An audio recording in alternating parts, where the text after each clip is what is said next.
สู้แล้วสิงห์ชัยสู้แล้วเปิดกันมาแทนจะวิ่ง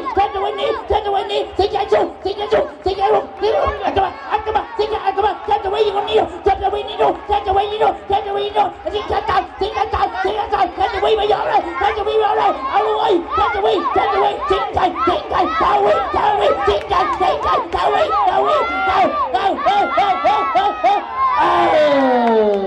เอาชัดเจนครับสิงห์เทพทวีชนะนะครับเทพทวีชนะจบการแข่งขันครับนะครับแชมป์ตกเป็นของเทพทวีครับรองแชมป์ได้แก่สิงห์ชัยครับเอากลูคล้องยิงปืนขึ้นขวานแสดงว่าสบายใจจบหน้าทีแล้ว จบหน้าทีแล้วลูกปืนเรือตามจริง